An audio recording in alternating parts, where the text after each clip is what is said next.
From the alley-oops at Kezar to the glory days at the stick. From who's got it better than us to brick by brick. It's always the 49ers way. From off-season to game day. Yeah, we talk back. It's the 49ers cutback.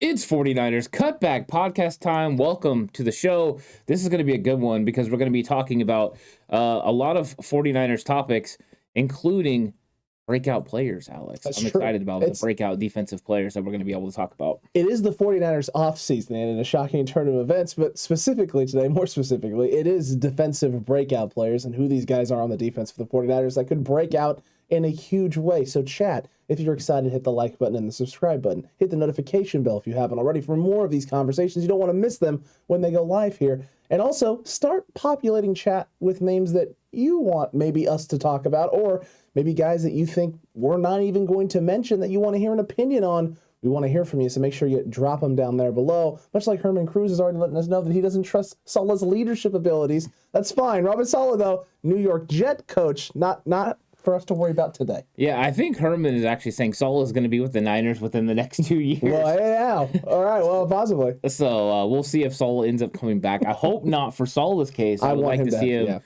do just fine over there in New York. Maybe he'll be a breakout coach in the league this year. This episode is going to be about breakout defensive players. I think it's going to be really fun to talk about. That it is, Ant. That it is. Hopefully, like you just said, hopefully Robert Saleh finds success with the Jets. I want Robert Saleh to be successful as a coach. I don't want him to go out and fail and have to come back to San Francisco. As much as I personally would like that, I think a lot of 49ers fans would love to have Robert Saleh back in San Francisco, especially seeing as you're probably going to be losing DeMeco Ryans at the end of this year. All of that is great and good. I don't want the detriment of someone else's coaching career, though, in order to bolster our coaching staff. Yeah, I don't normally root for other coaches to fail at their job so that way they can come back to the 49ers. Unless they're Jim Thomasula. But I don't want him to come back to the 49ers. Fail at his job is a different story. Just fail and then never end up back in San Francisco. Yeah, I don't think he's going to have a problem with that. No. Absolute problem there. So. No, not even a little bit, Ant. Not even a smidge of a bit there. Look, though, defensive standout players. Let's start with a guy that's on your list that you're excited about. Who's the first guy that you're excited about to be a potential defensive standout for San Francisco in 2022? I think it has to be Charvarius Ward, the new guy. I mean, when you're adding a player of his caliber and you're paying him the amount of money that you're paying him, you expect him to kind of take that next step, in the maturation process. And I really think he can do it.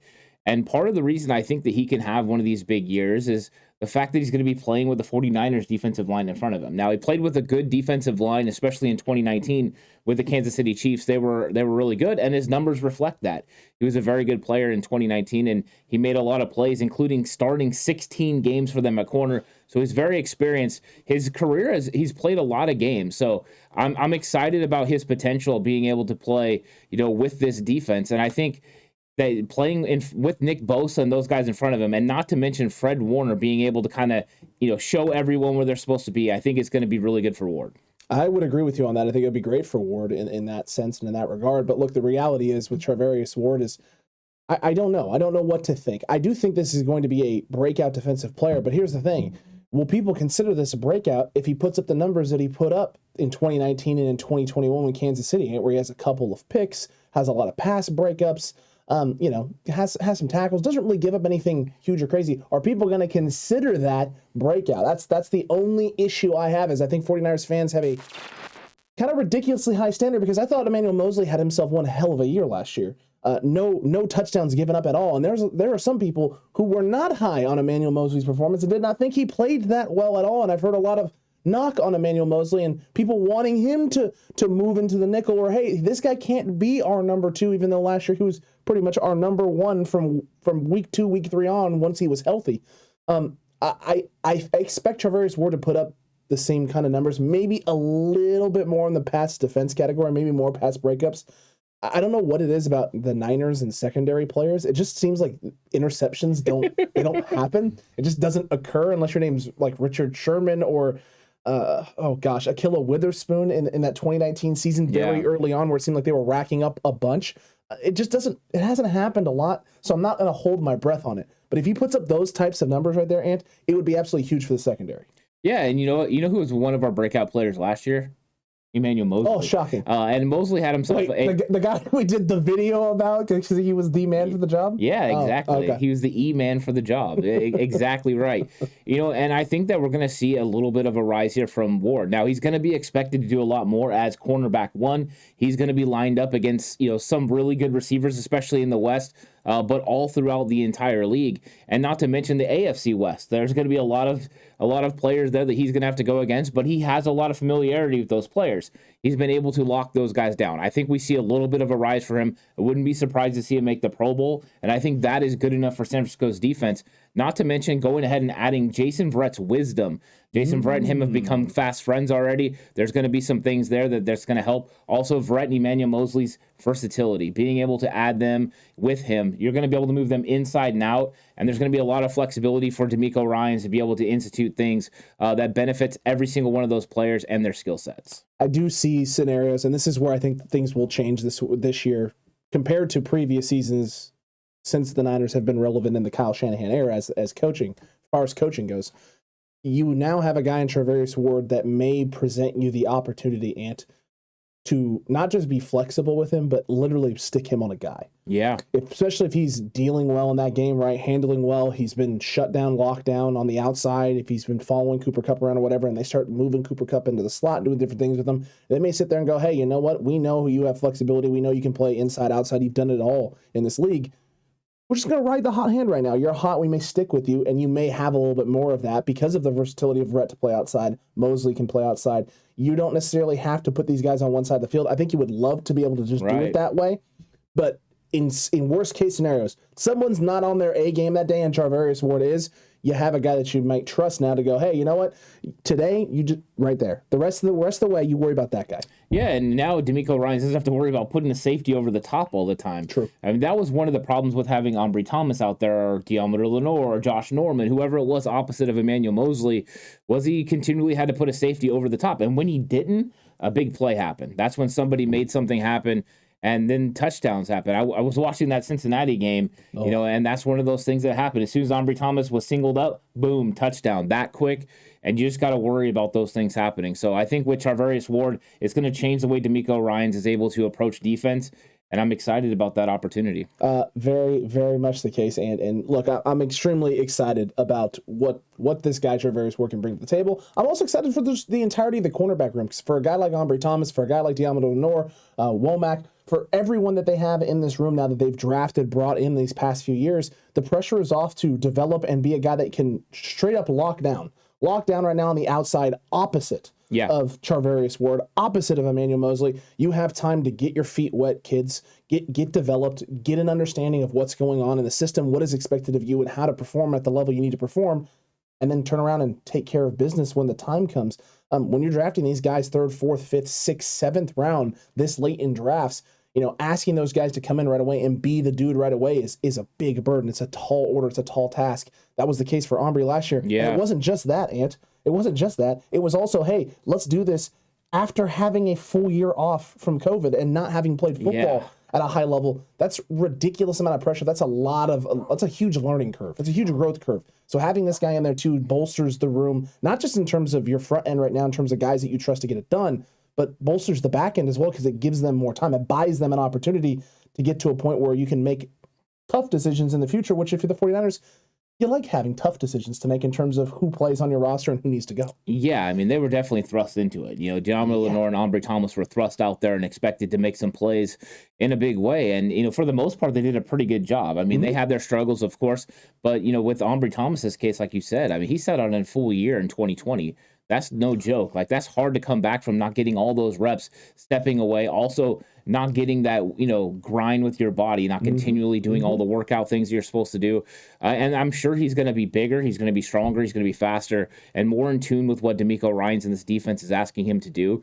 I'm really excited about his potential. I just wonder, you know, where he's going to fit in this 49ers secondary with the guys they already have in front of him. You know, Emmanuel Mosley, Charvarius Ward, and then the, you know, re-addition of Jason Verrett. You know, where does Ambry Thomas fit in there. The one thing I know about him, he's a competitor, so he's going to come in there and work hard.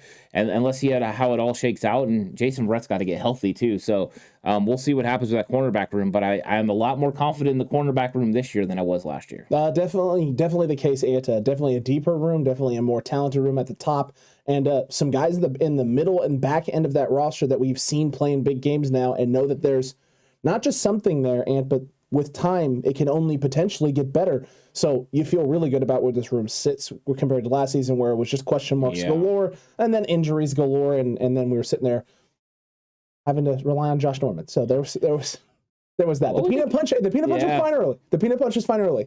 After about a handful of games, though, Ant, I was done with the peanut punch. Well, because pretty much everyone figured out that was all that was coming. That's all that was left. Be a tackle. That's all that was left in the tank. It didn't work out. I'm very appreciative for what Josh Norman did for the team and helping them, get where they got.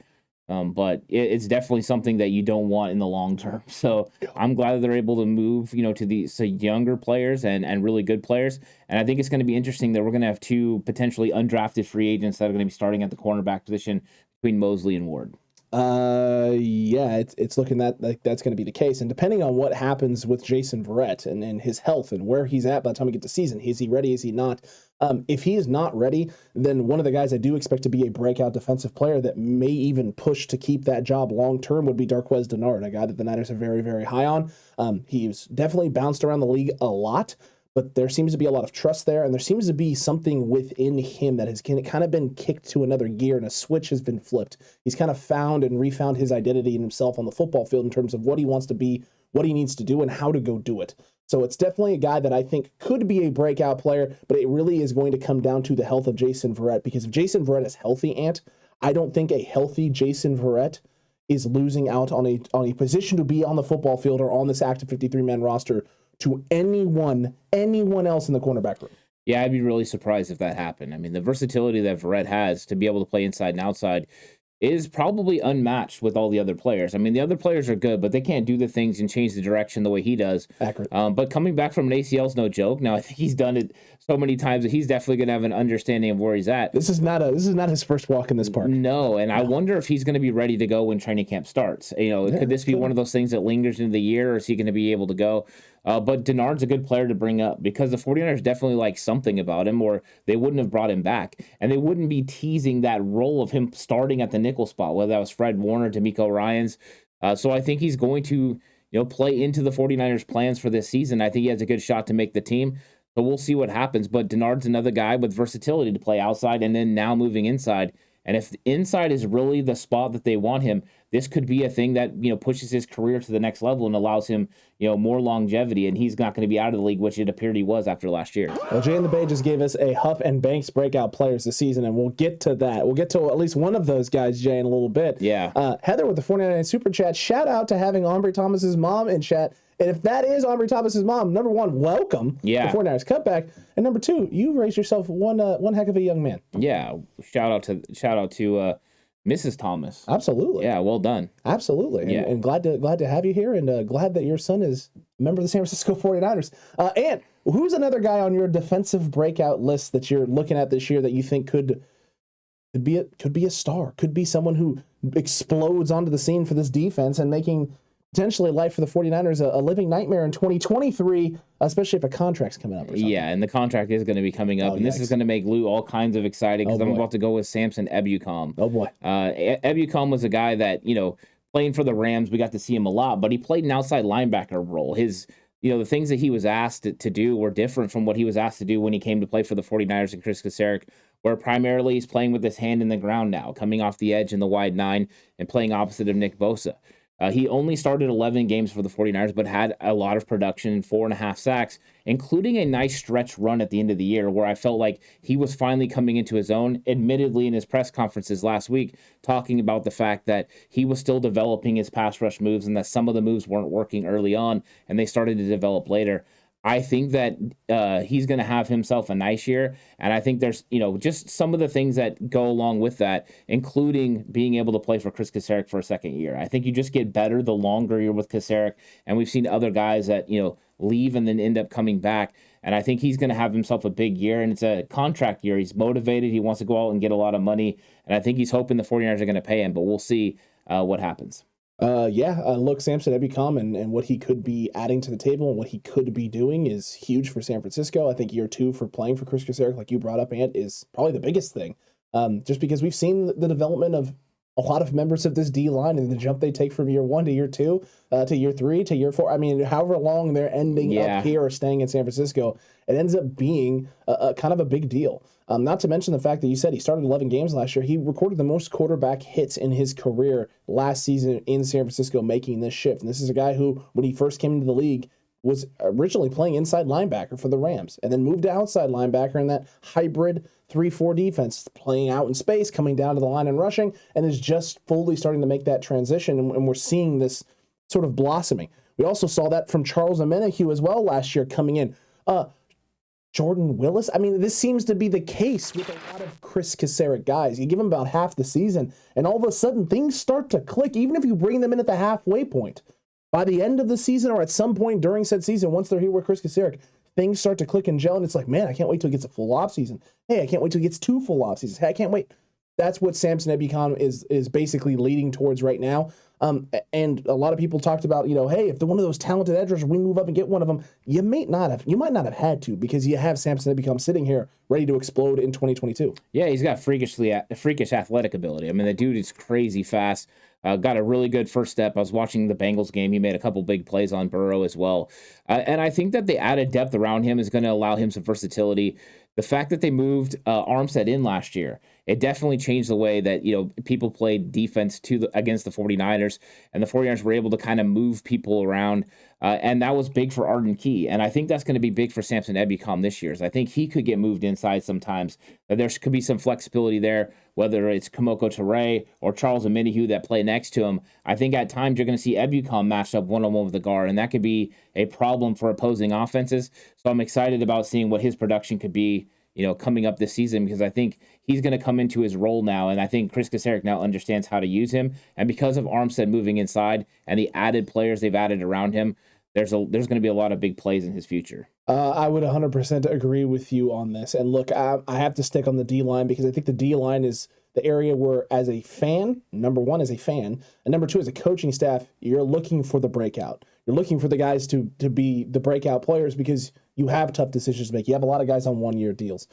How are you going to build this D-line going forward? How do you need to? What does Drake Jackson look like? What role will he be filling? There's a lot of questions that need to be answered. That's why you have 13, 14 guys here on this D-line, Ant, playing edge, playing interior tackle, playing a hybrid and a mix of both, that they have to start making decisions about and figuring out what the future of this front four is going to look like for the 49ers. And Charles Omenihu is someone who definitely factors into that. You traded for him at the deadline last year when a lot of people thought the Niners should sell. The Niners shouldn't sell. They're not going to buy. They haven't done enough to buy it, and it's time to just sell. Let's move off guys. Let's free up cap space. Let's reload for 2022. There's a lot of people felt that way. The Niners did nothing, and we expected no moves, and all of a sudden, bang, out of nowhere, Charles Omenihu lands in San Francisco from Houston and does big things once he gets here. He was only on the roster for 9 games for San Francisco, and in the playoffs, by the time we got to playoffs, all of a sudden he was making huge plays. A big tackle for a loss against, I believe it was the Texans, the team he came from, on a 3rd down and short to get them off the field and force Houston to take a field goal attempt rather than continue driving, eat the rest of the clock, and go down and potentially score a touchdown going into half. Was huge. He had a bunch of big plays for San Francisco in this 2021 campaign. And with a second year under Chris Kocurek and a first full offseason, you have to imagine that role is going to expand. He's going to potentially explode as well. Yeah, I don't know how you can't get excited about the possibilities that Charles Omenihu brings this team. And, he said it himself, a full year in this system with Chris Kocurek is going to be doing big things for him. And I think there's a lot of reasons why, he can definitely play better this year than even he played last year at the end of the year. And I think everyone would be excited with the production that he provided last year. And one of those things is no Arden Key. Without Arden Key, that's going to open a role for Charles Omenihu. And we've already heard at practice that he's been playing on the interior. The media went ahead and asked that question. And, of course, D'Amico Ryans doesn't want to talk about it. But it definitely means that there's a possibility that you're going to see Charles Omenihu filling that Arden Key role. I think it's going to be a combination of a bunch of people because of who they've added to this team, including Kamoko Toure, bringing back Kerry Hyder, and then Jordan Willis as well. I think every one of those guys can play in those roles. But the way that Chris Kocurek uses his rotation, I'm excited about how these guys are going to be able to put together and the mismatch groups that we're going to get out of it. It's going to be nice nice to be able to have guys that can be in there when Bosa and Armstead are out getting breaks and still being able to provide, instant pressure and get after the quarterback. That's one of the things that Omenihu brought, and it's one of the most sneaky moves that John Lynch has made in his tenure as general manager, is getting Omenihu for pennies on the dollar when no one was even paying attention, and now he's going to be in a contract year, and he's looking to cash out, and I think he's going to have himself a big year. And I still can't believe he's as young as he is. I mean, he's extremely young. Well, this is what I mean, because people who don't realize this too, Samson Ebicom is 26. Yeah. 26 years old. I mean, he's not an old man by any means. In fact, in the next 2 years or so, he should be coming into the peak, the prime of his career, what he's going to actually be, hopefully for 4 to 5 seasons. So he's still got a lot of potentially good play in him, barring obviously injuries and continual growth and development. And some people may say, well, that growth and development won't happen unless it's with Chris Kasarik. And to that, I would not argue against it and say, Samson Ebicom, keep that in mind when making contract decisions. But that's beside the point, because the reality is the same thing can be said about Charles Omenihu. It's ridiculous how young he is, dude. He's 24. Yeah. He's 24 years old, and he doesn't act like a 24-year-old. He's not playing like a 24-year-old. He's definitely developed far beyond his years at this point at 24 years old. I didn't look at him and think 24-year-old. I thought this was going to be a guy who's going to be like the Ebicom range, 26, 27, maybe 28 years old. He's a guy who's, been a spot role type of guy. It just, it hasn't really panned out. Then you start looking at the numbers and you start looking at how long he's been in the league, how fresh he still is in terms of his playing career here and figuring out the game of football at the NFL level, and also where he was to start his career in Houston. Yeah. In that situation, it's not necessarily a good situation with all the turmoil that was surrounding Deshaun Watson, all the turmoil surrounding Bill O'Brien and the front office and the coaching staff and what you had there and the distractions. It's not a healthy environment for growth and developing and working on your craft, because there's 1,000 other things going on that take you away from football every 5 seconds. Guess what? Not the case in San Francisco, and poised and primed to blow up in a huge way. Yeah, what is the case is you're going to have Armstead and Bosa lined up opposite of you probably. There's also that. Which is going to create one-on-one mismatches, and that's good for Charles Omenihu. That's good for Samson Ebicom and pretty much the rest of the defensive line. I can't think of any defensive lineman that's not looking down at Bosa and Armstead and saying, yes, thank you so much. As Ebicom said, go ahead and slide your protection. Go double team and triple team those guys and leave me one-on-one. And I think the same things can be said about Omenihu. And I think this combination of guys together with speed and power is going to be really fun to watch. I'm excited about this defensive line, and there are two of them that could have absolutely breakout seasons. And if they both do have breakout seasons, it will probably be a lot of it because of the secondary as well. The addition of Charvarius Ward is going to allow the 49ers, to be able to hold the back end a little bit longer and allow these guys that extra second to get to the quarterback. Look for all these numbers to go up, and I'm really excited about this defensive line. It's going to be great. I agreed with you on that, man, 100%. That what you can do with your secondary and how you've improved at least your cornerback position. The way that they have allows your D-line to not be perfect on situations where maybe you're a little gassed on a drive because you've been going hard and you've been going hard for a few series, or they were able to complete some underneath stuff and, just kind of chip away and extend a drive longer than you'd like. Those late aspects of a drive, third and 5 from, you're sitting defending your own 35. Hey, we don't need to get after the quarterback here in 4 seconds if your secondary is going to lock down here and take care of business. If they give you 5 seconds to get after the quarterback, then hey, you got a little bit extra time.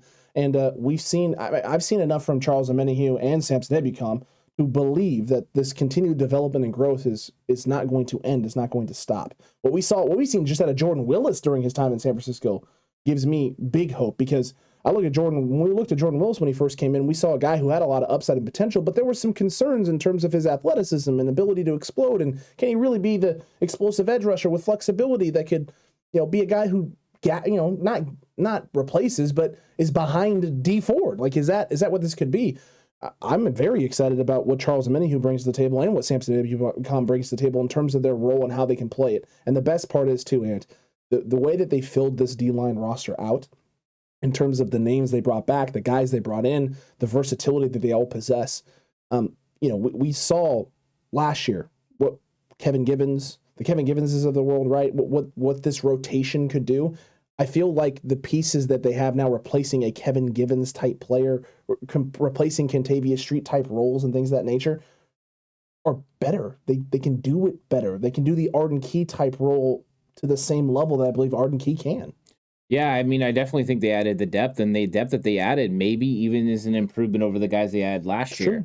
And that's tough to say because, I mean, they really did have some good players. Now, I still fully expect Kevin Givens to be a part of that interior defensive line. Agreed. But the addition of Hassan Ridgeway was huge. Mm-hmm. You know, there's been questions recently about Ridgeway, if he's going to be able to really play that nose tackle role. But the 49ers have went with quickness. They went with that first step ability, and that's what he has. So I'm not really worried about size. DJ Jones did it at just over 300 pounds. Hassan Ridgeway is going to be able to handle it as well. But you're right, top to bottom, this defensive line is so much better. And I think that they're just going to continually get better because these guys are going to go out there and work against each other and work against some of the best offensive linemen with Trent Williams being on the other side. So I'm excited about the potential of this D-line. And really because Kasarik finally has I say finally, it's crazy to think because they've had such good defensive lines before, but finally has all the pieces, I think, to have just an absolute all-pro across the board defensive line. It's going to be superb to watch. Some of that does hinge, though, on Kinlaw being healthy and being able to play, 17 games. Very, very, very, very true. Freddie McDre, 24, by the way, young AF. It is young AF. Yeah, if you look at him, you do not see 24 years old. No. I mean, that dude looks like he's approaching 30. He's put together. Guy's very physical, and I wouldn't want to be in front of him when he starts moving forward. No, the opposite, actually. And I want to be nowhere near a football field when he starts moving forward. And that's right. I don't blame you. I don't blame him there. Look, I'm going to stick with one other guy on the front here. I have to believe this, okay?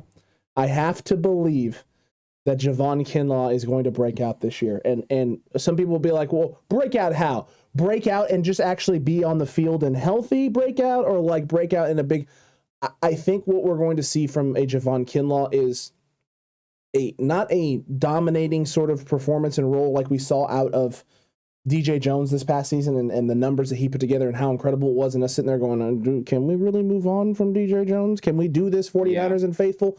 But I think what you can expect to see out of Javon Kinlaw is a guy who will completely solidify and define his role right now. What it's going to be for the next few years while he's continuing to develop and get healthy, continue to stay healthy. Because it's not just about being healthy for 1 year at this point for Kinlaw. It's about building healthy years together, being able to stay healthy, withstand that grind and things of that nature. I think you've developed, obviously, a situation here with this front and this rotation where he doesn't have to be on the field a whole heck of a lot.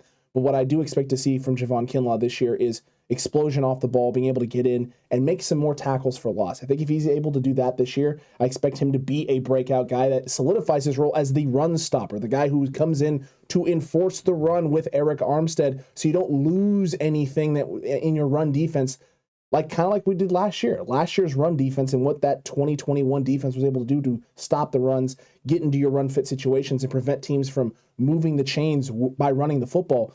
I expect Javon Kinlaw to be able to fulfill that role. If he doesn't fulfill that role, he won't be a breakout defensive player this year. But it's a strength of his that I think is going to play well with the pieces and the names they already have on this roster. Yeah, I mean, that's one of the things you're right he can do is he can stop the run. And he's going to be playing next to a defensive player that's the best interior defensive player he's ever played with in Eric Armstead. And I think that is going to help him a lot because Armstead's going to be the one eating those double teams.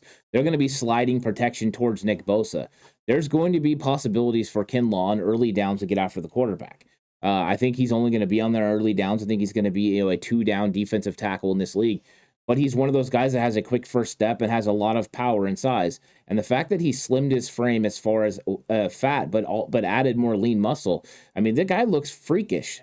And I think he's got a lot of ability, and I think he's out to prove something this year. He's out to prove that he can go get it done in a big way, and I think he's going to do it. And I think the run defense for the 49ers is going to benefit from having Kinlaw and Armstead on the interior together, and I think some of the linebackers are going to benefit as well because these guys are going to have a nice rotation, and with Kinlaw being able to potentially play up to what he can do on the field, we'll see. But right now, his injuries have just been too much, and he hasn't been able to stay on the field. But we saw small glimpses in 2020.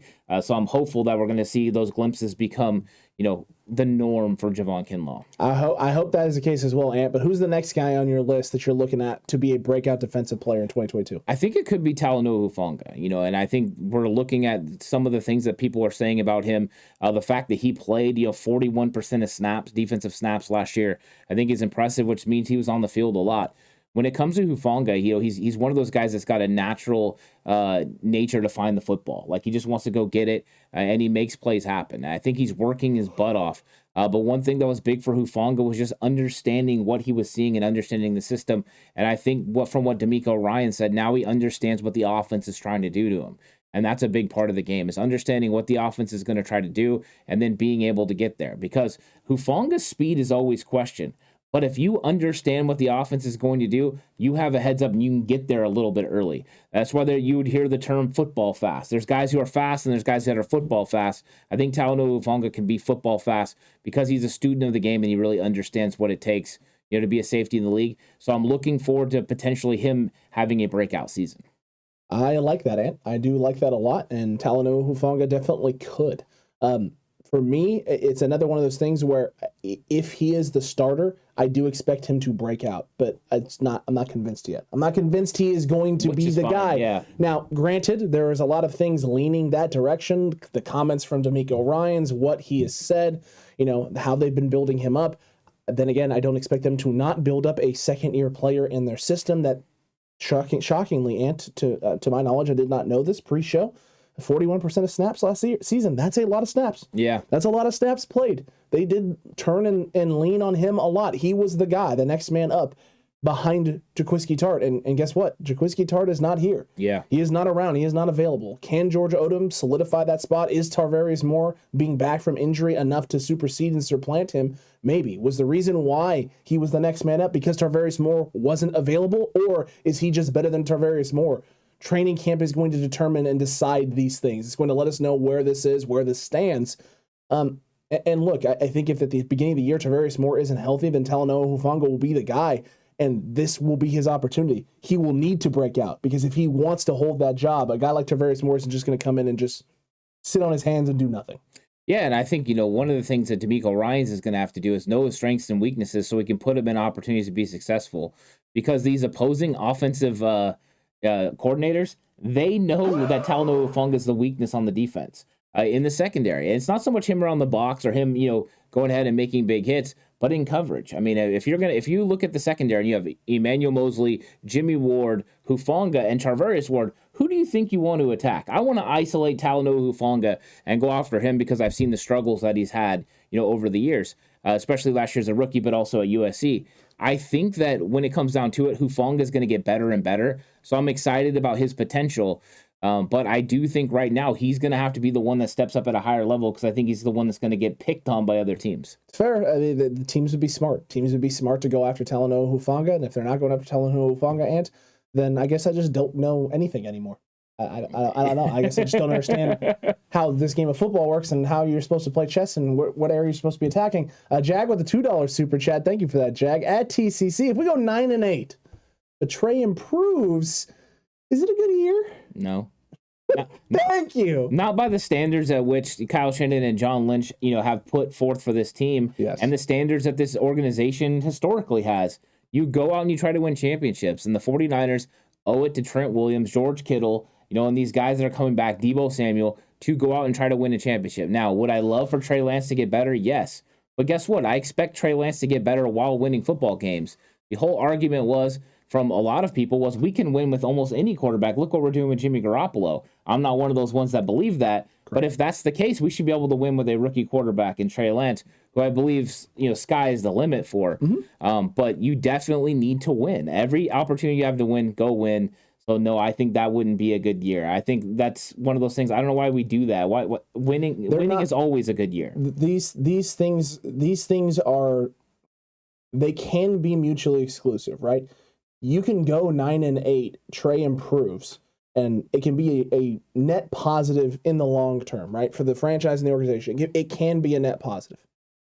This is correct. But in this situation, you don't want these things to be exclusive. You want them to be connected. You want Trey's improvement to directly correlate to a good record and a better season and a better finish, ideally. Super Bowl win, Super Bowl appearance. I mean, anything that would be an improvement over an NFC Championship game loss is what you're looking for right now. And you want that to coincide, connect, correlate directly to Trey Lance's growth and development. Because if it does, then it's not just a correlation at this point. It's now proven, right? You took the chance, you drafted, you developed the kid, you gave him a year, he comes in, he improves his performance every game. The Niners offense steadily gets better and more dangerous and more deadly as the season progresses. And by the time you get to playoffs, your defense is playing lights out. Your defense also doesn't feel like it has to do everything. It doesn't have to carry the weight of the world on the shoulders. And your offense knows it can go out, take some chances, take some risks, and be as aggressive as humanly possible. Because at the end of the day, well, you got a young man back there who's slinging this thing like only a handful of other guys in league history have ever been able to do, on top of all the other offensive weapons you have, on top of how great your defense is. You want these things to correlate and mesh together and lead to something different. You don't want the Niners to struggle as Trey is trying to figure it out. You want the Niners to have success. It doesn't make any... It literally, if you knew that, if Kyle Shanahan and John Lynch knew that going into the year, right? We're going to go with Trey. It's going to be a down year because of it. We're not going to do as well as we want. But you know what? Trey's going to get better, and maybe next year is better. They're not taking that deal. They're not taking that deal if they know they could roll with Jimmy Garoppolo, get to the playoffs, and make an NFC Championship game. Yeah, I mean, that's the one thing, right? Everyone has a time when it's over. And for some of these players, it's coming up quicker than you would like. So, players are hanging around trying to win a Super Bowl. You're going out there and you're trying to win every single time. And Kyle Shanahan and John Lynch understand that. They're not rebuilding this roster. They're reloading this roster to go out and try to win a championship. They were 3 points away from getting to a Super Bowl. There's nothing in my heart that believes that now they're going to be like, you know what? We were so close, but let's scale back and let's have a 9-8 season. Who cares? That's not what they're about. And I think it will be a good year for everyone because I think Trey Lance is going to come out and he's going to play at a high level. I think Kyle Shanahan understands what he's got in the kid. And they're going to do some things that are going to take advantage of his skill set. It's going to be different at times from what you saw from Jimmy Garoppolo. But Kyle Shanahan's all about maximizing the potential of his players. And he's done a good job of surrounding them with good coaches that understand, what they need to do to get Trey to the next level. And I think Trey's one of those guys that's just working. I mean, he's out there right now getting in extra work. He stayed in the facility to get extra work. That's going to show a lot about his, mentality and what he's going to do this season. So no, I don't think 9-8 is a good season for the 49ers. I think that they plan on doing better, and I think playoffs is the only time in which I believe it's a good season, and I still don't think I could convince those players or coaches that playoffs is good enough. No, at this point, and having been to the playoffs in 2 of the last 3 years, having been in the NFC Championship game in 2 of those last 3 years, a playoff appearance is going to mean absolutely nothing to this team. And you know what? It should. It should mean absolutely nothing. It shouldn't be a thing to hang your hat on. It shouldn't be something that they're proud of. It's not something that Trey Lance should turn around, and I don't think he would turn around and go home and go, man, what a great year for my first year as the starter. Getting the team to the playoffs. Woo! Did it. Like, no one is going to be sitting there happy about that. There are some 49ers fans that will talk themselves into being happy about it, Ant, but I think a majority of fans are not just going to be happy with a playoff appearance because the expectation has been set for what this roster is. And if you truly can go get it done with as some people will put it, a mediocre garbage quarterback in Garoppolo, Jimmy Garbaggio, as some people have referred to him as. Wow, that took me a bit to get there, and because there's a lot of Jimmy Garoppolo, like it's just there's so much Garoppolo in the Garbaggio. But anyway, there's some people who truly believe that if you can get it done with Jimmy, if you can get to a Super Bowl and get to an NFC Championship game with Jimmy, then it's anybody, right? It's anybody. Trey should be able to easily help us get there as well.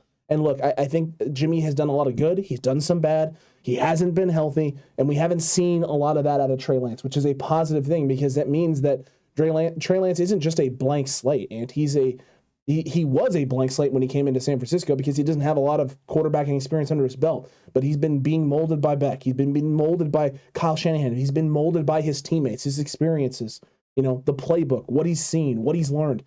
I think you're in a really great spot right now. And I don't think settling for a 9-8 or settling for just the playoffs does him or this team, the fan base, it doesn't do anyone any good. No, it doesn't. And that's the thing. The players and coaches are not going to be okay with it. And I think that's the thing that, maybe fans will be okay with it, and that's okay. But thinking that this team, our front office even is looking at it like, oh, the 9-8 is good enough. That's just never going to be the case. And that football mentality, being in those locker rooms and understanding what it means to go out there and compete every single day, there is absolutely no one in that locker room. And there's no one in all 32 teams' locker rooms right now that's going in there like, I sure hope we can go over 500 this year. It would just be great if we could win a game. Yeah, no, that's not what happens. They're going out there their first goal is, hey, let's win the first game. And then they know that they have long-term goals, including making the playoffs, because once you get there, anything can happen. Agreed. And Carmen, no one should do Jimmy like that. Don't do Jimmy like that, guys. Nobody should do Jimmy like that, but people are going to try. Been big supporters of Jimmy on this podcast. We'll continue to be big supporters of Jimmy. Wish him nothing but the best, no matter what it ends up being. I just would prefer, in all honesty, I just want the Niners to have success first and foremost, and then whatever happens and however the Niners decide to have that success, if it's with Trey, great. If it's with Jimmy, great. And if it's with Trey and not Jimmy around, then good luck to Jimmy Garoppolo. But Niners success first, and then everything else afterwards. Yeah, I mean, Jimmy did a good job for us, you know, and now it appears we're moving into a new era that is Trey Lance. And then, you know, we can be excited about that. We can be appreciative of what Jimmy Garoppolo did, and also, you know, very excited about the potential of what Trey Lance, you know, is going to do for this football team. But all the while, I'm still wanting to talk about some breakout defensive players. There's still a couple. We got a little off topic there with that super chat, but thank you for that super chat. It was glorious, and it led to a spontaneous conversation. So, way to go, Jag. Good job. Good job, my guy. Way to go, TCC. Look, who's the next guy? Who's the next defensive standout breakout? It's Dre Greenlaw. Absolutely. We expected Dre Greenlaw to have a breakout year last year. The problem was the injuries really got after him. And the fact he wasn't able to play much at all in 2021, it definitely changed the makeup of the defense. The way that, you know, Fred Warner had to play his position, what Azeez Al-Shaair was asked to do, and then also just how good the run defense was without Dre Greenlaw. Even though it improved with Eric Armstead, you know, going inside, it would have been tremendously better with Dre Greenlaw playing in there and playing more snaps. So I think that Greenlaw is one of those guys that is poised for a big year. Last year, I believed he could have been a Pro Bowl player if he'd have been able to stay healthy. But his influence and impact on the defense is very important. The things that he does that allows Fred Warner to be full Fred Warner, which changes the game for everyone. And I think that the fact that Al-Shaair is now stepped up his game to another level, you're going to be able to see those guys split some snaps. I still think Greenlaw plays more, but split some snaps at times when they get into the nickel package to be able to allow Greenlaw to get more rest. I think that'll keep him fresh at the end of the games. And when it comes down to it, there's no one I want playing linebacker to stuff the run more than Dre Greenlaw. So I'm excited about him being out there and making things happen. And so that's why he's one of the guys that I really like. And you're not wrong, because I expected him to be this last year. Like what we saw out of Azeez Al-Shaair last year in terms of the breakout role kind of coming out of nowhere, really solidifying himself as not just a starter, but a reliable leader of this defense, a guy who you can rely on to get the job done and be out there in space, make his tackles, whatever it is. That's what I was expecting out of Dre Greenlaw. I already knew he was a reliable tackler and did a lot of positive things, but I expected him to break out and be a star, like break out into a star role. And there were some people who believed that Azeez's performance was star. It was star breakout potential. That's what a lot of people thought of him. In fact, there was plenty of people midway through the season that were telling us here when we were talking about what we had seen out of Fred Warner and the sacrifices he had made in his role and responsibility with the 49ers and how admirable it was and showed his dynamics and his versatility and how important the team was to him, were telling us that Fred Warner was a bum and playing like hot garbage, and that Azeez Al-Shaair was, in fact, the best linebacker on the field for the 49ers. I'm not going to pin these guys against each other. I'm not going to do that. What I will tell you is that Dre Greenlaw is potentially one of the best linebackers we have. I still put Fred Warner above and beyond right now. But what Dre Greenlaw does in coverage, Ant, and his ability to get a guy, wrap up his space, and bring them down is absolutely phenomenal. I don't think there's a linebacker that does it better than him right now on this roster in terms of coverage and securing tackles, bringing them down in space. And you add that in with what Fred does sideline to sideline covering and being able to cover running backs coming out of the backfield, cover tight ends, on occasion having to cover slot receivers coming out or crossing in space.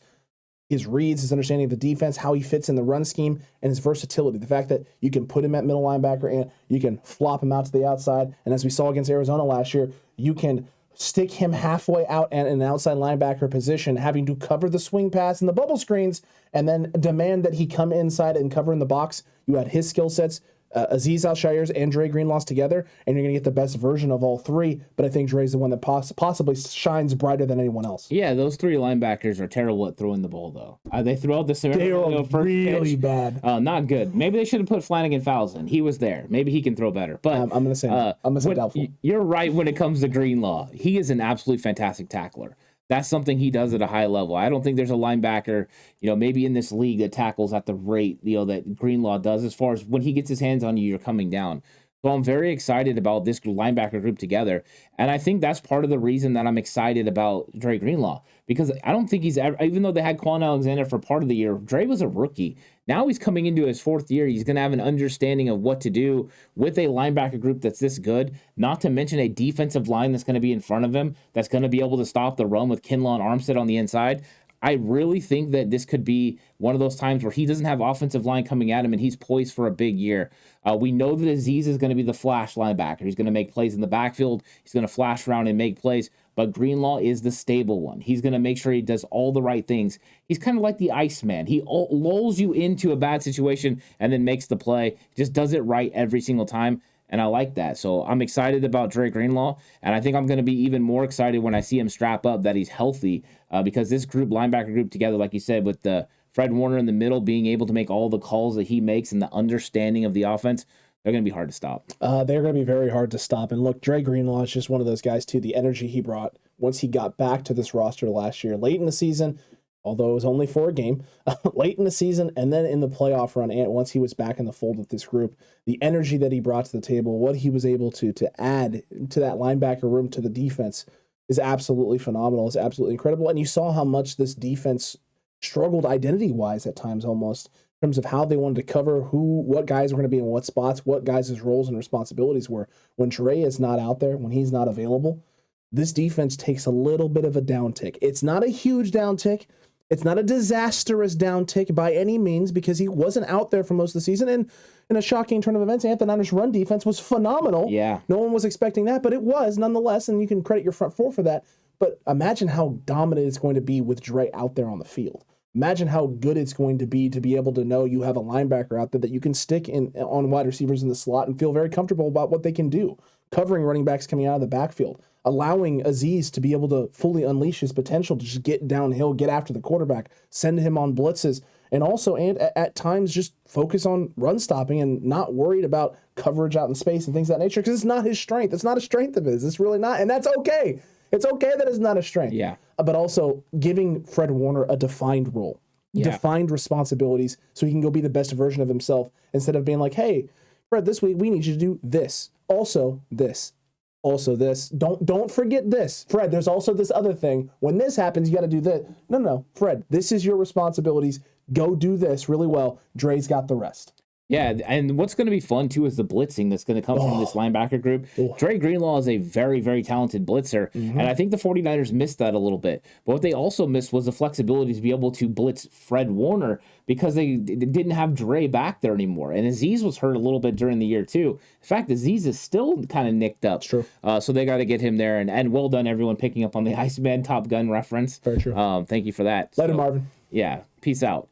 So I'm excited, though, about, this defense. And I seen Lou had a question again about the role of Ebukam. He's still not convinced that we need Samson Ebukam. He thinks that other players on this team can fulfill that role. I think there are players that can fulfill that role, but can they do all of the things that he does? Because I do believe that Samson Ebukam is one of those players that's being underrated right now. And I think that people are going to wake up in the middle of the year and they're going to see that he has 6 or 7 sacks. And they're like, oh, my gosh, what happened with Samson Ebukam? Because teams are going to have to put a lot of players towards Nick Bosa. Bosa's not, repairing a ACL this time. He's coming back full go. He's had a full offseason. It's not going to be 15 and a half sacks this year.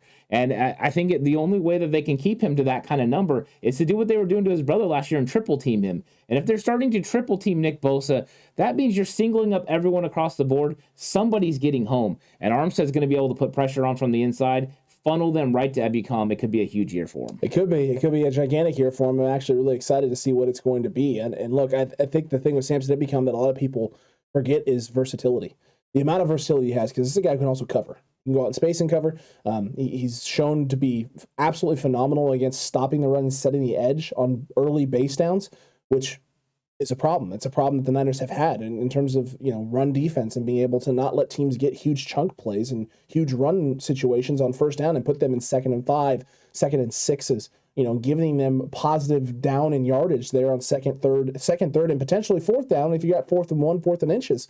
So look, I think he was a part and a partial reason for the success of that D-line being able to do what it did in terms of stopping the run. He'd had plenty of tackles for losses, tackles at the line of scrimmage, bringing guys down for a yard or two gain rather than 3, 4, 5, 6 that we saw in 2020. I mean, do not forget in 2020, PCC, the Niners were hitting guys at the line of scrimmage and then getting carried for 5 to 6 yards. Yeah. A carry. It was absolutely nightmarish. It was hard to watch. It really was.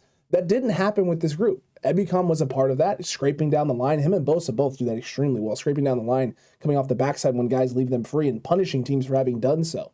And I mean, the reality is Bosa and Ebicom don't get beat that often, not as often as Armstead did on play actions, and when they're the free edge rusher on play action boots. They don't get beat that often. Yeah, I think they found the sweet spot for Armstead. Mm-hmm. I think Armstead moving to the interior and playing that 3 tech should be his more natural position. We know that he has the ability to play, the outside defensive end, which is great. But he's really a 5 tech. I mean, that's what he is. So him playing on the inside seems to be more natural for him. And I think now that he's going to have a full offseason to prepare for it, because Sarek kind of talked about the fact that Armstead, went ahead and took a chance there and did something for his team because he didn't prepare for that position.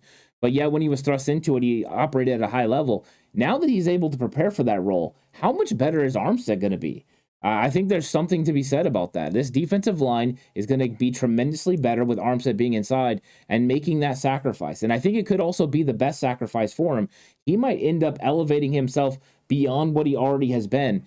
So this defensive line is really getting put together at a high level, and I think it is the nucleus. This front 7 is the nucleus for the entire defense, and I think how that front 7 goes, the entire defense goes.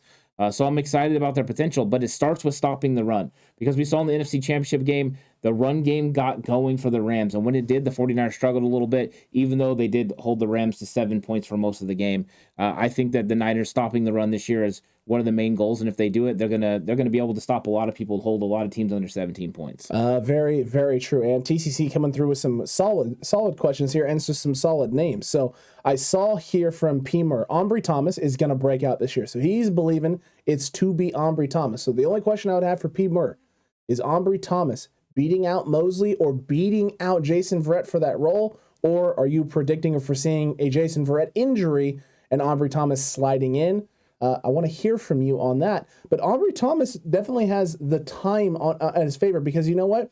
I would still consider it a breakout year for Ambry Thomas. If we got to halfway through the season, there was an injury, he stepped in and then elevated and demonstrated that not only am I now the dude, like I'm a solution now for your secondary going forward. I would consider that a breakout year for Ambry Thomas. I don't think Ambry Thomas, for me, doesn't have to do a whole lot other than to continue to grow. And if he gets another opportunity to go in and demonstrate that he can be a guy that can rely upon and build upon the positive things we saw from him last year in coverage, the nice things, and then fix the weaknesses, the young stuff, the in cover 2 situations, sitting down in space low when there's nothing in your zone, when you could be sagging back a little bit and providing some extra additional help for your safety covering deep half. Yeah, definitely. I think there's tricks of the trade that are going to come, and he's going to get more comfortable with the system and what's asked of him. That's something Ebicom even said. He's still learning the plays. But this does give Ambry Thomas the ability to have time to learn. So I'm excited about that. And there's nothing wrong with competition, right? No. I mean, if Ambry Thomas is the best player and he's going to have a breakout year, it's going to be because he's going to go in there and beat out those other guys.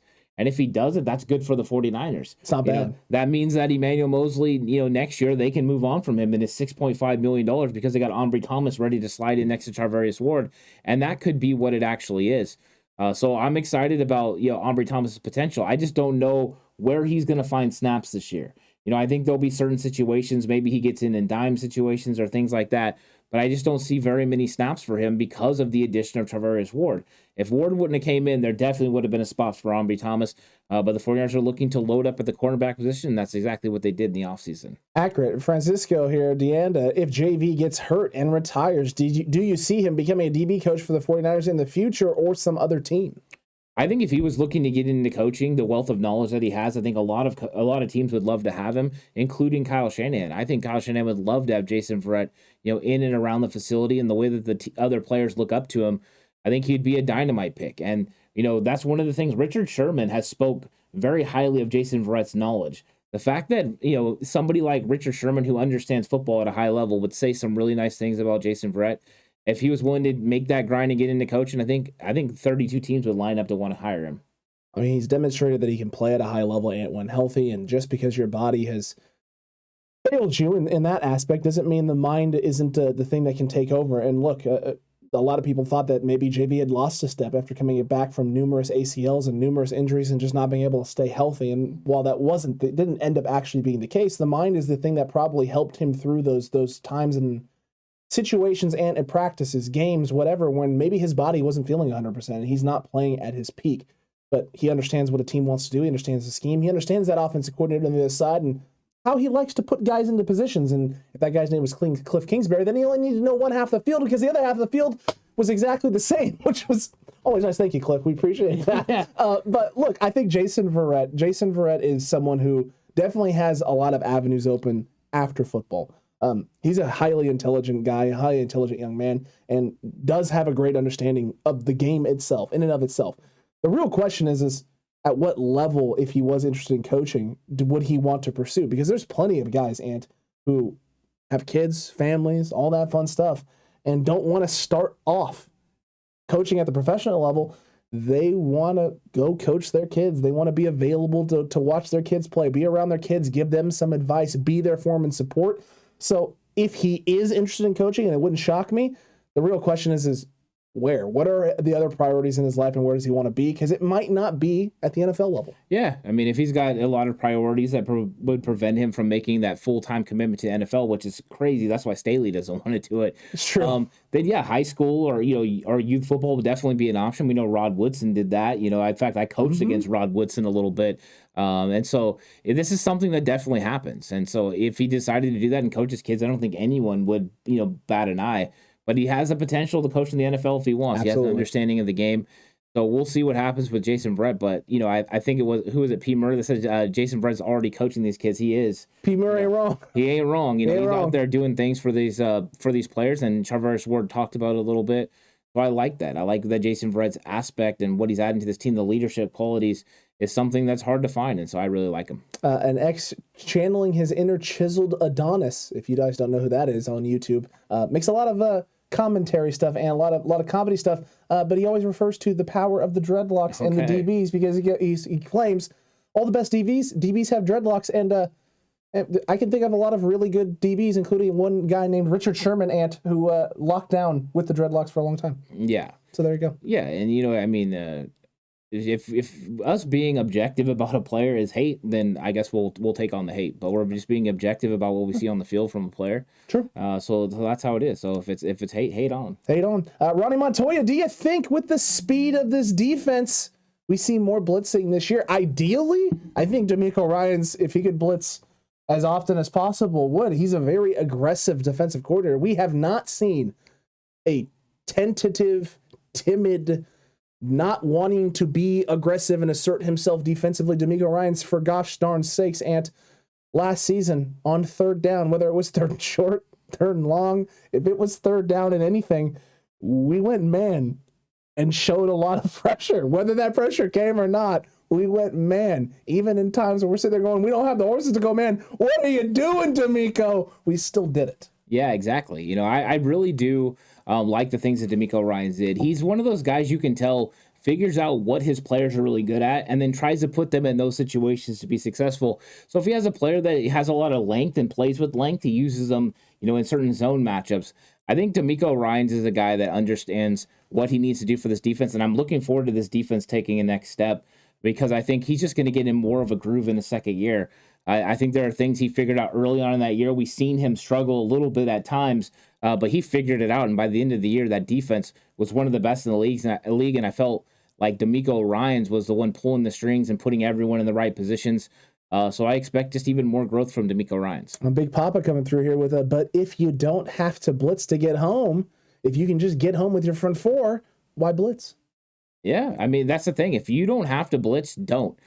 Because blitzing puts you in precarious situations because anytime you pull someone in a blitz, you leave an avenue for that quarterback to be able to strike. And we know some of these quarterbacks are absolutely fantastic against blitz. Tom Brady. Oh, man, some of them are ridiculous because they teach you when the blitz comes, throw right where the blitz came from. That's the void in the defense. So sometimes it can leave you at risk, and other times it pays off with big rewards. That's why disguising coverage and disguising blitzes is so important. Very true. Freddie Mac Dre and focusing on the things that need to be focused on, though. We can't afford to lose D'Amico Ryans at this point. Stop the coaching exodus. No salary cap from the front office, and none at all whatsoever. Mr. Corey, get your pitchforks, get your picket signs, grab your torches, round up the faithful, head down to NFL HQ and just protest. No salary cap for the front office. This is nonsense. Yeah, when it comes down to it, D'Amico Ryans is going to want to be a head coach at some point. Accurate. He's just looking for the right situation. He didn't feel Minnesota was the right situation. And I think when he finds the right situation, he will go. True. It's unfortunate, but when you have a good organization and a really good head coach like Kyle Shanahan, you're going to consistently lose coaches. Bill Walsh did it. I mean, he lost how many great coaches? How many great coaches came out of the 49ers organization, including George Seifert, also ended up losing coaches. It's just the name of the game, unfortunately. And that's when you start seeing the wealth of players be spread as well, because now you're getting the similar systems all throughout the league. So now when they're drafting players, they're drafting all the players that you would be high on. So it's definitely interesting to watch, and it's a new wave of coaching in the NFL. Accurate, and it is a new wave of coaching. That's all it is. But look, at the end of the day, this is what happens, right? You guys are going to get opportunities. Coaches are going to get chances. They're going to get their moment in the sun, I guess is the right way to put it, or their 15 minutes of fame, however you want to spin it. They're going to get their opportunity to go out there and demonstrate that, number one, A, they know what they're doing, but number two, that it works, that their methodology, their philosophy, how they implement the pieces they have, how they make them fit and mesh together works, and that a team needs to take a chance on them. And it's very rare that you get coaches that don't have, I don't want to say ulterior motives, because it's not really ulterior. Ulterior motives would be kind of like what Tomasula did with Harbaugh behind the scenes, right? It was like kind of petitioning, and I'm the guy that you can trust and lean on. Hire me to meat sweats. I'll take care of everything for you. That's an ulterior motive. But all of these coaches have aspirations. They most of them don't come in wanting to do one specific thing, or just being in a role, or just being an assistant, or being a coordinator. Most coaches come in because they want to be the very best of the best, and one of the best ways to demonstrate that, is to be a guy who can manage the entirety of a football team, and that means being a head coach, or being a head assistant coach, or whatever role you want to find yourself in or put yourself into. So it's very rare that you get the Chris Kacericks of the world that, hey, I don't want a coordinating job, and just D-line. That's it. The entirety of my career. That's all I want to do. There are some guys who start off wanting things, get to a role, get to a place, get to a situation, and like, you know what? I thought I wanted that, but really this right here is what I've been looking for all along. But most coaches want that opportunity. They want that chance, and D'Amico definitely is going to want to take that chance. Yeah, I think so. He wants to try to prove that he can do it at the highest level. And, whenever you're a competitor, and a lot of football players especially that are competitors, they want to prove that they're the man, that they can do it. And there's nothing wrong with that. There's nothing wrong with wanting to prove that you're the best at your craft anywhere. And I think that's what D'Amico wanted some time. He's also a leader of men. I mean, he does a really good job of leading, and I think he'll be a really good head coach at some point. I just hope it's, maybe not next. No, he's going to be a head coach. It's going to be next year. If it didn't happen next year, I would. Yeah. I honestly thought that it wouldn't be this year, only because of the fact that everyone's going offensive coordinators. But somebody's going to carve out a role for D'Amico Ryans, because they're about to have another excellent defensive year, and it's just going to be too hard for a general manager and an owner to look at D'Amico Ryans and be like, you know what, that guy is fully put together. He understands everything that he needs to know about defense. We need to get that guy in here to lead our team. He can turn a program around. Agreed. Shane, yo, fellas, what's up, sir? Jag with another $2 super chat at TCC. How confident should we be if Brendel is center? I mean, I think you have to be confident in Kyle Shanahan and John Lynch, right? I mean, That's what it comes down to. They're going to be putting Brendel out there with the anticipation that he's going to be able to play at a high level. The problem is right now we haven't seen Brendel play. No. There's nothing about any of this that makes you feel confident, because as I saw someone put in chat earlier, I think it was Juanito, it's projection over production right now. And there's a lot of projection that comes with this offensive line, whether that's Aaron Banks, Jake Brendel, or even if Jalen Moore starts at right guard. There's just a lot of projection there, and until we see it on the field, it's not going to make us feel better. The good news is July 29th, training camp starts. That means everyone's going to be able to get to see what these guys can do and hear about how Brendel and how these other guys are progressing, and maybe then we'll feel a little bit calmer, but probably not until we get into the preseason and we see Brendel take a few snaps. Agreed. As for your question, Jag, no comment. I don't know what to comment. I don't know what to say. The reality is that I need to see something in order to have faith or no faith, and I haven't seen anything. So yeah, there's not really anything for me to feel on this other than hope. I can hope that he is the guy that Kyle Shanahan and John Lynch believe he potentially could be, and that Forrester believes he could be, but they're also in the same boat as well. They're in the hope boat right now. You're banking and betting on this guy being able to do what you need him to do. You brought him in last year. You let him sit. You let him develop. You let him learn. And you got another year with Forrester in this offense and just learning and working under a coach and working in a system. And now you see what it turns into and what it translates into. You were hoping it wouldn't have to come to this. I mean, ideally, you want to roll with Alex Mack. I mean, why wouldn't you? A guy who, towards the back end of his career, he literally just retired, was a Pro Bowler. We played in the Super Bowl on a broken freaking leg. Yeah, you want to roll with that guy in a shocking turn of events. Yeah. But look, I'm not going to knock it one way or the other. I'm not going to sit here and say that I don't have any faith in him whatsoever. I believe that he can get the job done. The coaching staff does. And I'm sorry, I haven't seen anything from this coaching staff that makes me believe that their credibility or ability to evaluate talent is like not good or like not even competent. Like I'm not there with this coaching staff or this front office. So I believe they probably got this right. But I will reserve judgment and decision-making until we get to see a little bit of Brendel in action. Yeah, I mean, they admitted now we have a little bit of the timeline of when Alex Mack told him he wasn't coming back. So they had an idea, and this is the route that they wish to go, whether it was Brendel competing with some of these young guys, Donovan West. We know Kyle Shanahan threw Brunskill out there, but I think Brunskill's going to be in the mix for right guard as well. So I think that there's still things that need to be decided, but they feel somewhat confident with Brendel. If they didn't, I think they would bring in a J.C. Treader or go out and make a move. And so far, they haven't been willing to do that. So until then, it looks like it's going to be Jake Brendel. And I think we just got to go watch it and see what happens. And maybe he will be that guy. I agree with you. I hope that is the case. Ryans was an excellent linebacker and now a great DC. I'd love to have him stay so we get some stability with the coaching staff. Agreed 100%, Freddie. Would love that to be the case.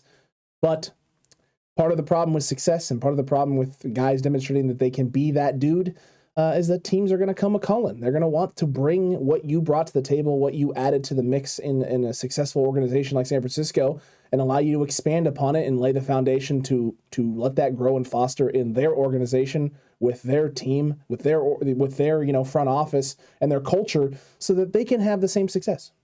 Yeah, that's exactly right. I mean, anytime that you have an opportunity to advance your role and get a higher paycheck and everything else, I think everyone looks to do that. So I think this is just normal for a coach to want to be able to advance and then get better at their craft. And this is an opportunity DeMeco Ryans is going to have during the offseason. I fully expect with the right opportunity, and I think it comes down to the right quarterback. Yeah. With the right opportunity, the right quarterback. He's seen what happened with the Jets. They're going through, kind of the struggles, and they got the rookie quarterback, of course. And I think he's going to do okay this year, Zach Wilson.